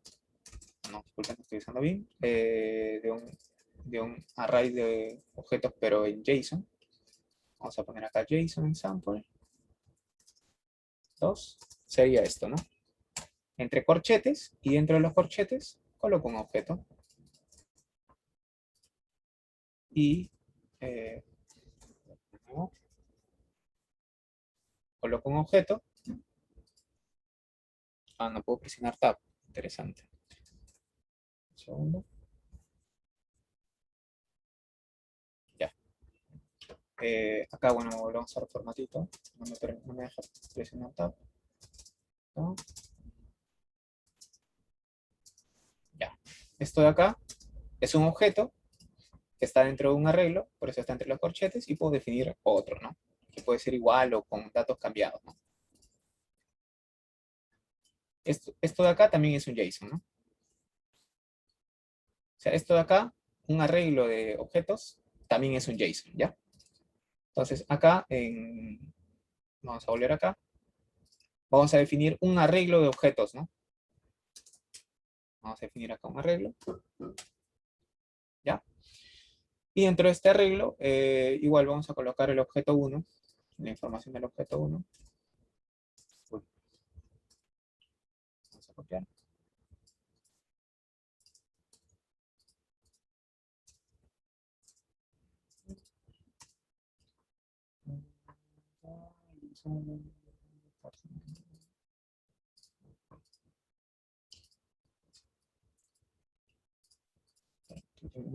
Con este editor.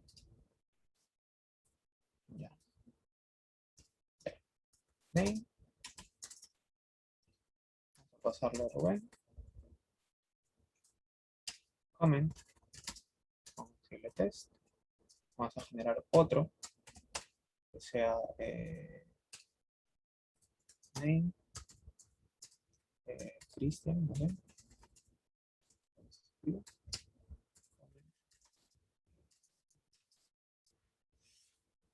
¿Ya? Entonces yo tengo un arreglo de objetos. ¿Ya? Acá yo tengo un arreglo de objetos. Entonces, oye, ¿y yo cómo hago para poder iterar dentro con estos objetos?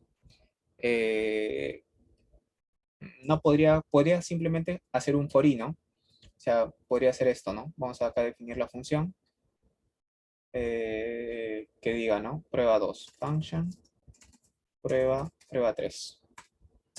Prueba 3. ¿Ya? ¿Ya? Acá en prueba 3 lo que definimos es igual a un for i. Lo que hacemos acá es, decimos, let, ¿no? I igual a 0. Le pasamos i es menor que ¿quién? Que el array de objetos, ¿ya? Punto length. Length, básicamente, todo arreglo en JavaScript tiene una propiedad que se llama length, que básicamente me define la longitud, ¿ya?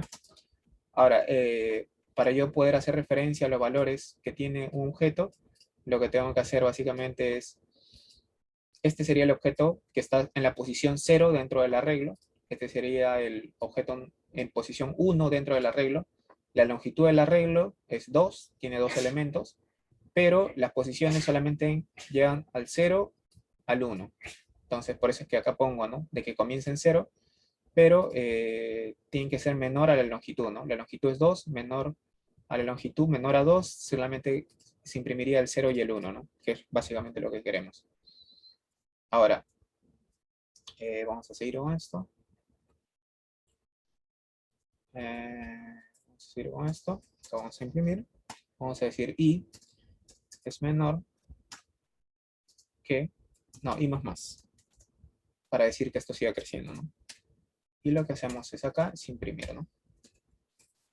Console.log, y lo que imprimimos es el array con el objeto y le pasamos, ¿qué cosa? La posición, ¿no? Que es, en este caso es i, ¿no? El 0 y el 1, ¿no? Entonces, si vamos acá y ejecutamos, ¿no? Prueba 3. Acá lo comentamos. Para comentar un código en JavaScript. Esto, ¿ya? Lo guardamos, salgo, lo ejecutamos y nos imprime, ¿no? Si se dan cuenta, nos imprime cada uno de los elementos, ¿no? El primer objeto y el segundo objeto, ¿no? Vamos a hacerlo un poquito más vistoso. Acá, dentro de estos dos objetos, al momento de imprimir, acá el console log, vamos a colocarle un...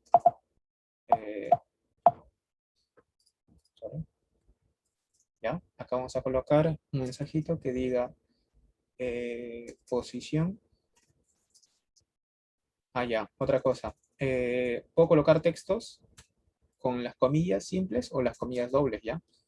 Pero si quisiera colocar, por ejemplo, una variable o una constante dentro del texto, lo puedes concatenar con el más, o sea, simplemente colocando acá, y acá seguiría tu otro texto, ¿no? Esto básicamente lo que haría sería concatenarse, con el más concatenas los textos con los números inclusive, ¿ya? En el caso de que este sea un número, como en este caso, igual JavaScript no se hace el lío, lo que hace es que lo convierte en un texto y lo mete dentro, ¿ya? Vamos a hacer esta prueba.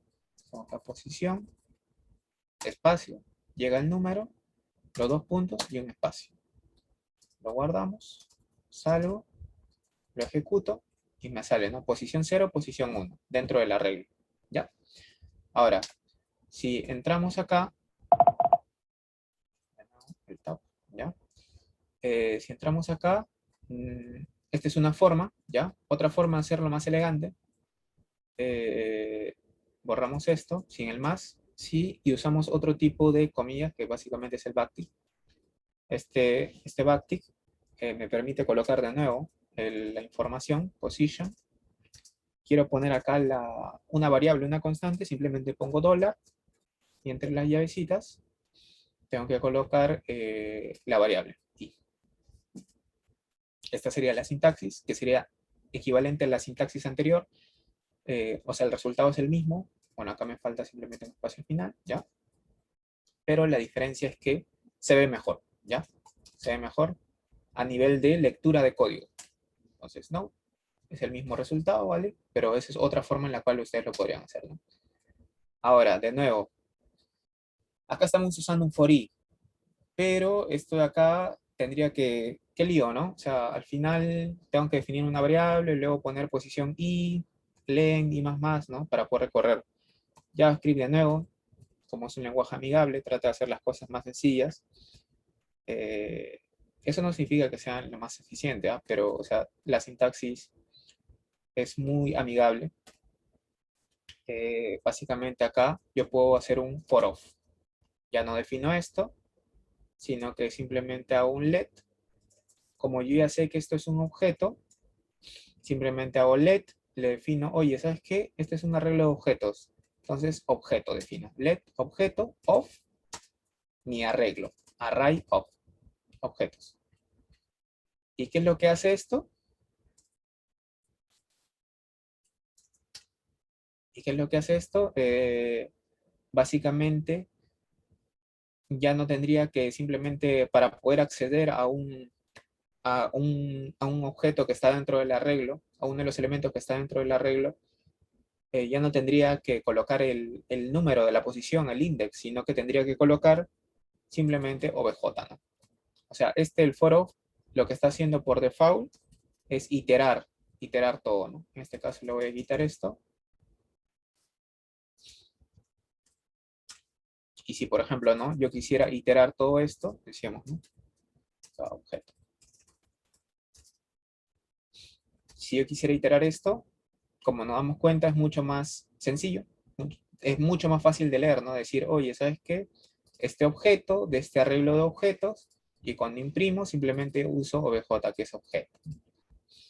Guardo, salgo, ejecutamos, y de nuevo, ¿no? Objeto, ¿no? Oye, que no tengo acceso al index.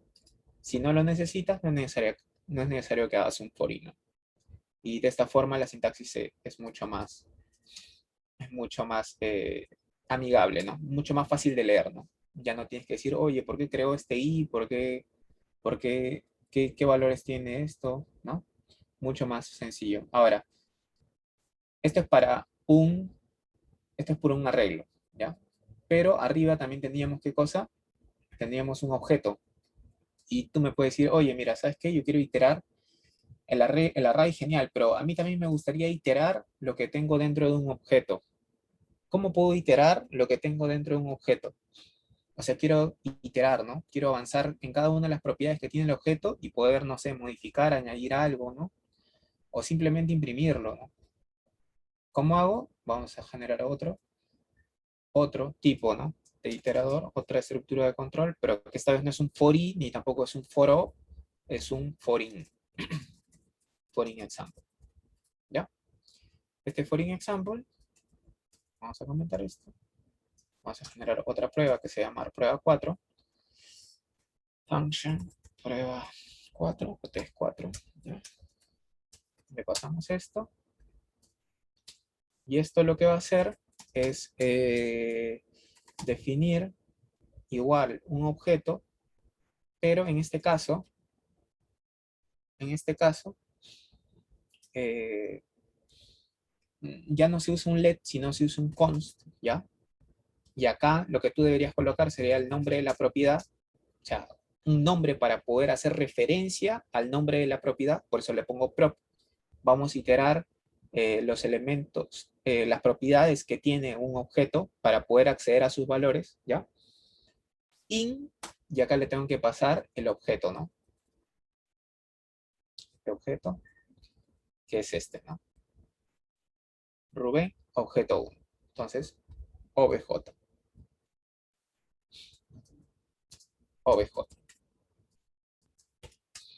¿Qué es lo que estoy haciendo acá? ¿Sabes qué? Vamos a colocar esto. Ahí no, vamos a borrar esto.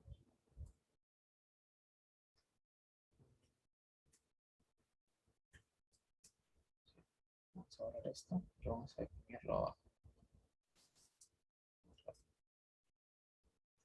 Vamos a colocar acá y vamos a colocarle más propiedades. Vamos a colocar acá. Const. Vamos a colocar obj igual y acá vamos a poner no sé, name, Rubén, apellido, eh, 5. Le pongo acá, no sé, año.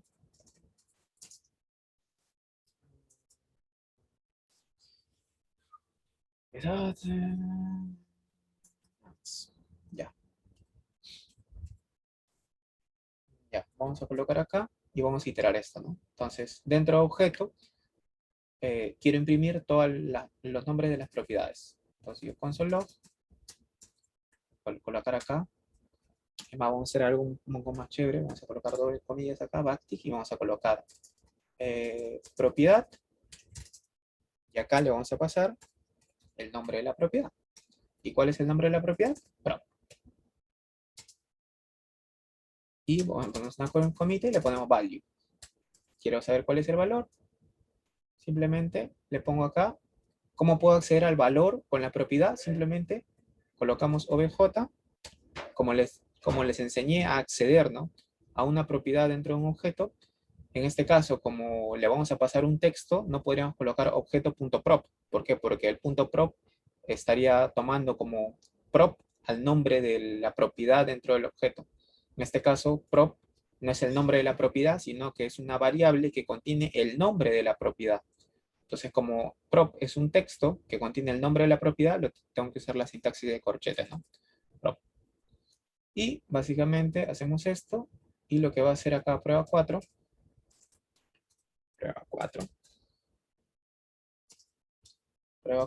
es imprimir esto, ¿no?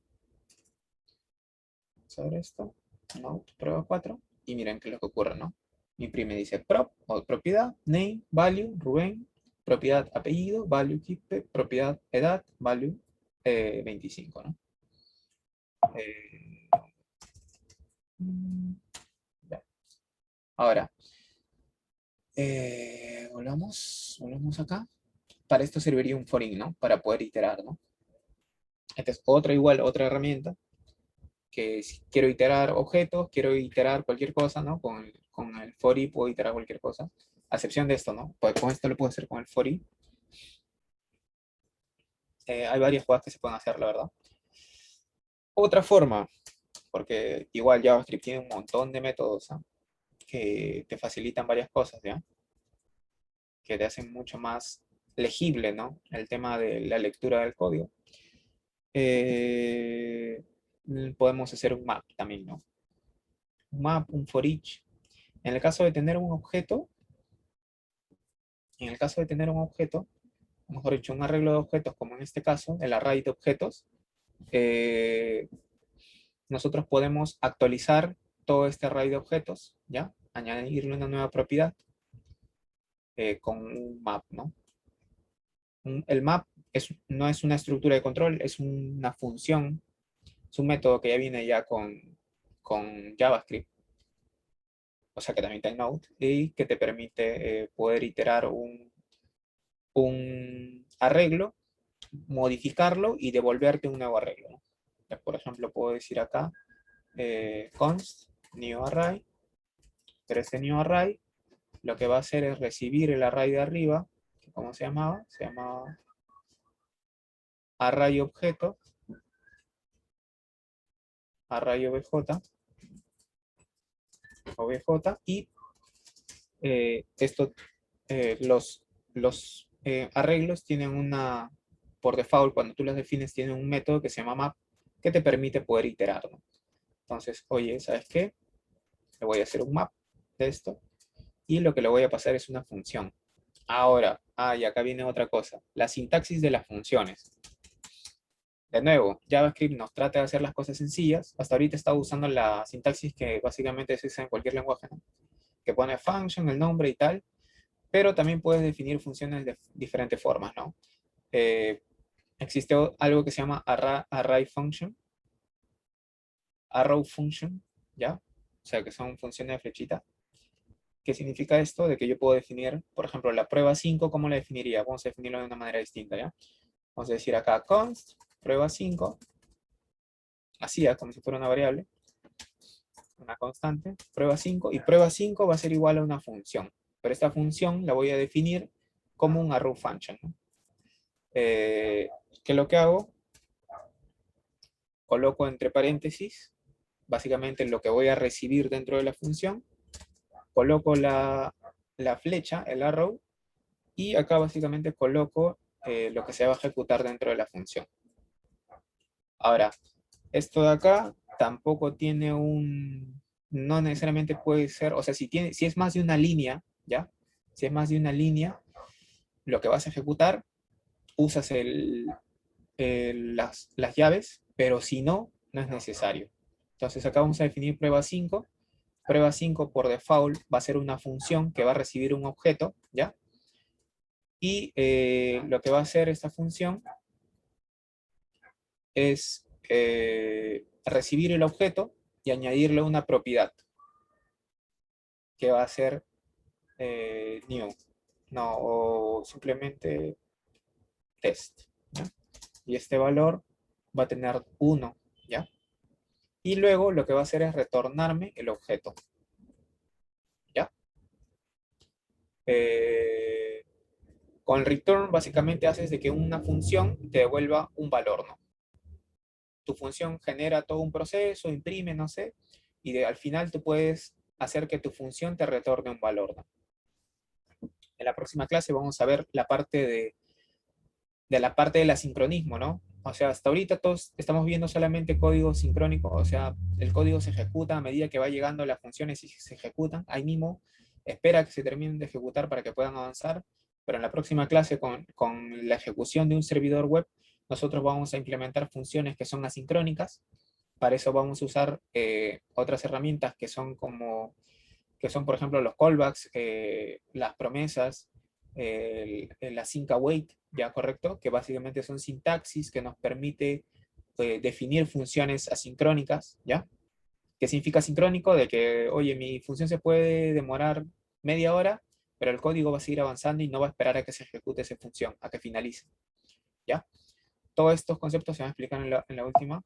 Como se dan cuenta, al final la sintaxis de JavaScript es todo un mundo, por eso les digo que tienen que repasar. En la próxima vamos a avanzar de golpe con la parte de Node.js, ¿ya? Así que es necesario que más o menos se vayan adecuando. Vamos a crear funciones, vamos a crear variables, vamos a crear constantes. Vamos a usar formatos JSON, ¿ya? Entonces, estas cositas que son básicas y que he tratado de cubrir acá, vamos a usar arrow function. Son necesarios que ustedes las prueben, ¿no? Acá, esto es un arrow function. ¿Ya? Este es un arrow function. Acá voy a definir, ¿no?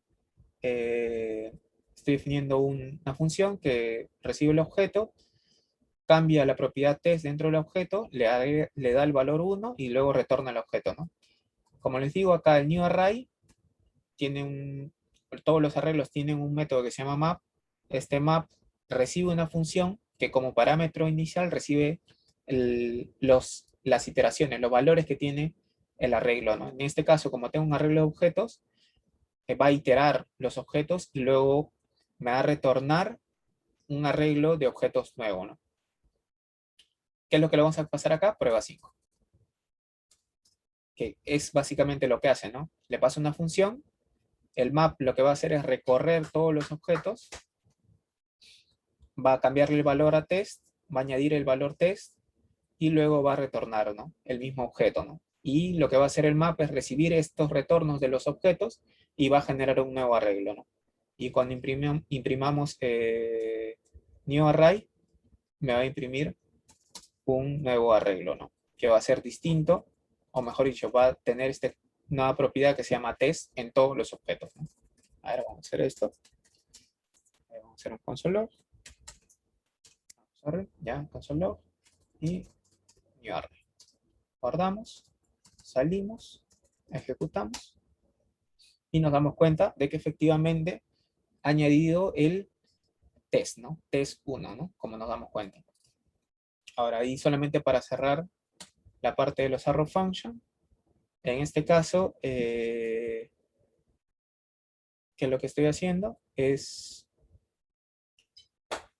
acá lo que estoy haciendo básicamente es... actualizo el valor de test y lo retorno al objeto, ¿no? Pero como les dije, los arrow functions son más utilizados cuando en realidad lo que voy a devolver está en una sola línea, ¿ya? Entonces, oye, quiero devolver simplemente un valor, por ejemplo, ¿no? Oye, quiero reemplazar todo mi arreglo que yo tengo por el número 5. Acá ya no tengo que hacer return, nada. Cuando yo le devuelvo simplemente un valor después del arrow, en la definición de esto, lo que está haciendo esto es recibir el objeto, pero me devuelve el número 5.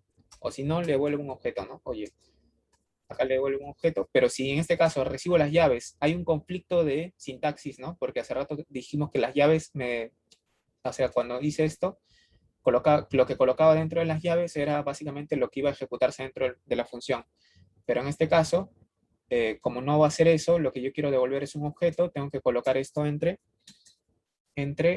paréntesis, ¿no? Coloco esto entre paréntesis y adentro coloco las llaves, ¿no? ¿Qué significa esto? De que las paréntesis me están diciendo de que esto de acá es solamente uno, es un dato, ¿no?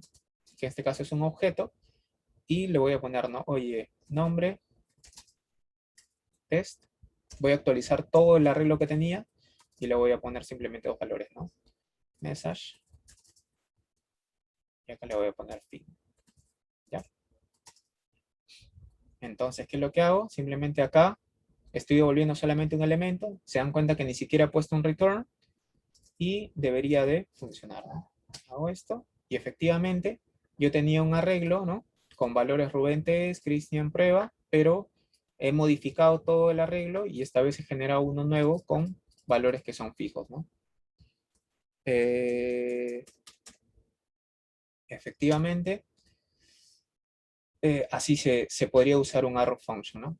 Ahora, lo usual también es no usarlo, no definir la función y luego pasarlo, sino que lo que se hace, simplemente acá dentro del mismo map, para esto es lo que sirven los arrow functions, simplemente decido, oye, ¿sabes qué? Voy a recibir un objeto, le paso el arrow, ¿sabes qué? Voy a devolver el número 5, ¿ya? Ya está, ya no devuelvo ni un objeto, voy a devolver un arreglo, pero que va a tener la misma longitud que el otro, pero que lo voy a actualizar. Ya no quiero tener el objeto, sino quiero devolver simplemente el número 5, ¿no? Entonces simplemente hago esto, lo actualizo, salgo, out prueba, y me devuelve el arreglo con 2.5, ¿no? Ahora, básicamente es esta la sintaxis que hemos revisado. Hemos revisado la parte de funciones, tipos de datos que vamos a utilizar más adelante. Tal vez ahí hay uno u otro que se me ha pasado, pero a medida que vayamos avanzando con este taller, vamos a ir revisando en la práctica todos los que hay, ¿no? Igual yo les sugiero de que puedan leer la documentación de JavaScript, ¿ya? La documentación de JavaScript. Vamos a usar en la próxima clase mucho el tema de arrow function, ¿ya? Entonces necesito que estén familiarizados con la sintaxis. Vamos a usar bastante el tema del map, métodos asociados a arreglos, vamos a utilizar fors, vamos a definir constantes, variables, etcétera. Y les voy a compartir ahora, a ver, acá tengo, ahí para ir finalizando, este documento que lo hice sencillo, para que puedan descargar Visual Studio Code y instalar Node.js, ¿no? Node.js. La idea para la próxima clase es que nosotros tengamos ya el Node y Visual Studio Code instalados dentro de su máquina para poder nosotros ya hacer nuestro primer servidor web, ya usando la sintaxis de JavaScript que hemos visto ahora. Y en la siguiente clase, mejor dicho, la tarea de la siguiente clase sería, les voy a dejar igual un manual para poder instalar lo que es MySQL o PostgreSQL. Vamos a decidir cuál vamos a usar, ¿ya? Como base de datos, o tal vez Mongo. Tal vez ahí haga una encuesta para poder definir cuál, o los dos, para poder interactuar, ¿no? Y trabajar tal vez con una base de datos, recibir información, devolver información, hacer una API, ¿no? Para que esta pueda ser consumido por, no sé, pues si sabes hacer una página web, puede ser tu página web, que consuma esta API y esta API jale la información de la base de datos, puedas actualizar de la información de la base de datos, hacer un CRUD, ¿no? Un servicio que te permita actualizar, crear, leer, borrar algún elemento dentro de una tabla o dentro de un documento en una base de datos no relacional. Nada, para poder validar esto de que si tienen Node, tanto en CMD en Windows o en la terminal de Mac, tienen que colocar Node-version y npm-version y te debería salir acá la versión. En este caso, para la versión LTS, debería salir 14.16.0. Si no le sale algo tanto en npm o en Node, o en cualquiera, es necesario que los dos lo tengan. Revisen el tema de la instalación, reinstalen de nuevo el Node dentro de su máquina, accedan con permisos de administrador. Esa es la única forma, ¿no? Si les sale la versión, en teoría no deberían tener problemas, ¿correcto? Y lo que podrían hacer, como lo hice acá dentro de los ejemplos que estoy mostrando, es simplemente generar un archivo JavaScript. Ahora vamos a salir.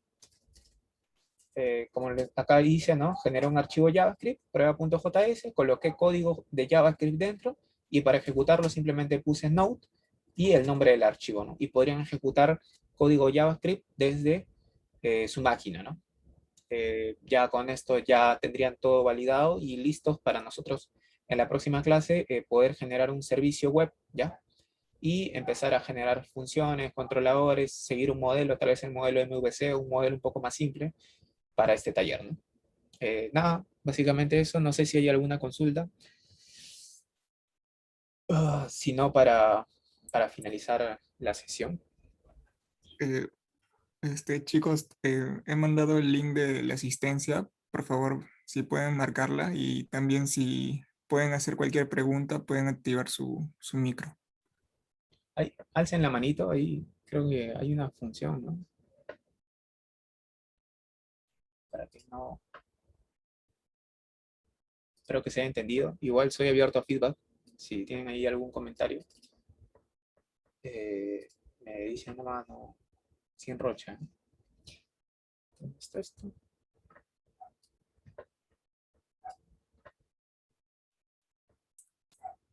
Rubén, creo que en el chat hay preguntas. A ver, a ver, a ver. Vamos a ver. Chat. ¿Importa la indentación para más elegancia? No, no, no importa. No, no importa, no importa la indentación. O sea, puedes poner tabs, puntos después, llamar a métodos, no, no importa.